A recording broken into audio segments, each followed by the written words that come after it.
This is Gordon Walker, and this is his father, Chuck.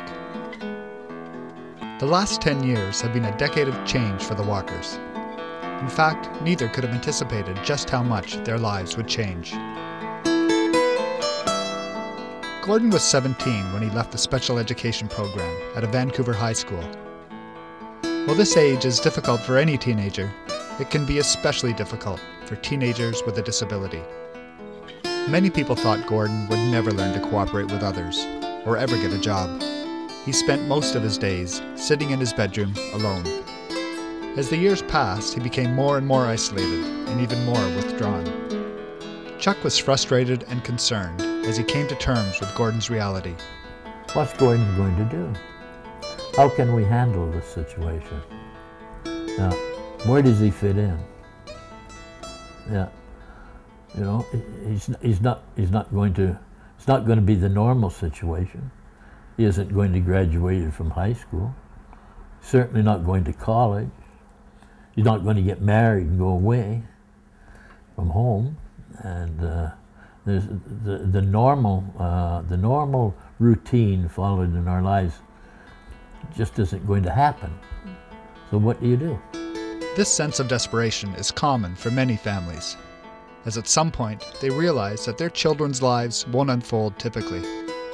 Chuck realized that no one was going to drop in and offer a solution, so he went looking for one.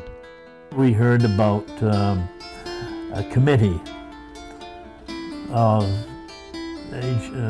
senior citizens who was looking into answering the question, what happens to your offspring when you die? And so I got involved in that. That committee of parents became Plan. Chuck was a founding member, and Gordon was one of the first people Plan worked with. The first step was getting to know him and figuring out the key issues he was dealing with. Gordon was a very silent man when I met him. He would occasionally whisper a word to me. When I would come to meet with Chuck, he would stand outside of the room and listen, but he wouldn't come in and join us.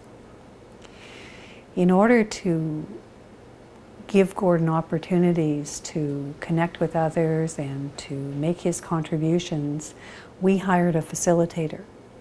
And her job was to get to know Gordon and to understand what his dreams were. The facilitator also began assembling a network of support for Gordon. It was an idea he wasn't thrilled with. We called a meeting at the house. He was in his bedroom as usual. And we started to talk about it. He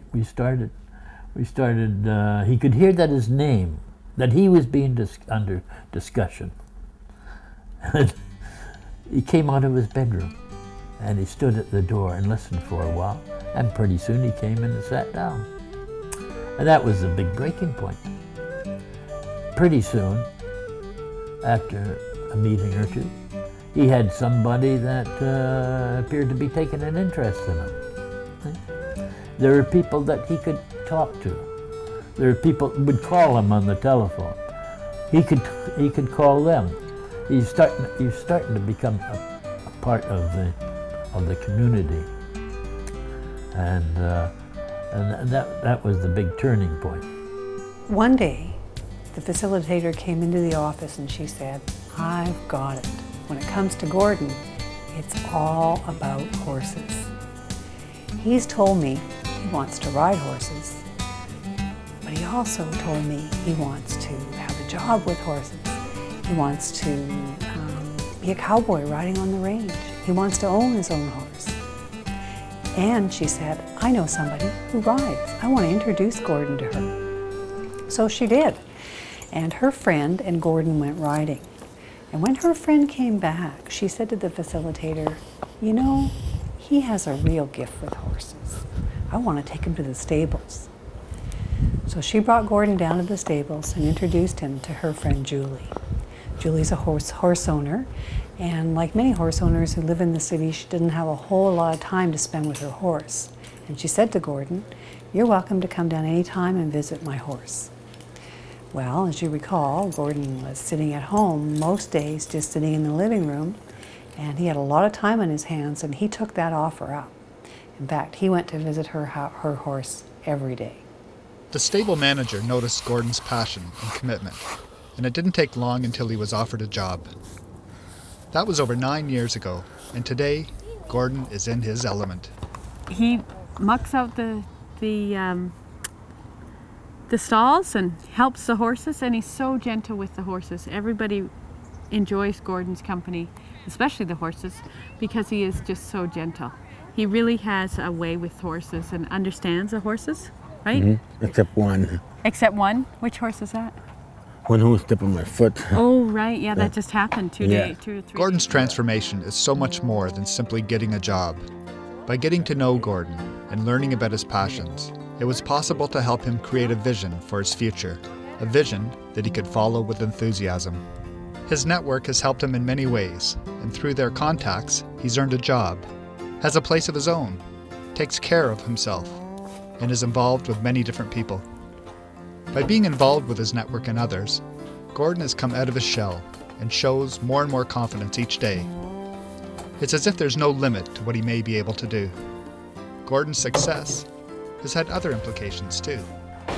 This, of course, changed life for Chuck, because Chuck had planned always to stay in that family home with Gordon. And of course, we had helped him create the will and estate plan to do that. Well, Chuck, once he got comfortable with the fact that Gordon was well on his own and had people in his life and so on, he decided he would move. And he sold the family home and he moved to Seashelt. He's a marine biologist and he wanted to be able to fish. So Chuck is fishing every day. And Gordon, well, he's with horses every day. He still works at those stables. The vet, when she comes, she always makes sure that Gordon is there because he calms the horses better than anyone. There you go. 4 old goats, Gord. 2 here and 2 here. There you go. Hey, boys. Oh, Jesus. I guess I would have to say that Gordon is probably one of my very, very best and closest friends. We had a really remarkable trail ride this year when we were out for a week, and we hadn't done anything together. I mean, we worked together every day kind of thing, but we hadn't done anything really on a sort of a 24-hour a day basis. And he was a really special person to be out with. And circumstances, they certainly weren't uncomfortable or anything like that, but just to have somebody that you can share the outdoors with, you can share your passion for riding and horses and animals with. They're absolutely astounding person. He's brought a lot to my life. Seeing Gordon today, it's hard to believe that he was well into his 30s and was living such an isolated life, without any interests or dreams, or even any hope. The courage Gordon has shown in finding his own way, in getting involved, and overcoming his fears hasn't been lost on Chuck. To see this happen, to see him being involved more and more in the community, and gaining confidence, and speaking out, well, that just made my life.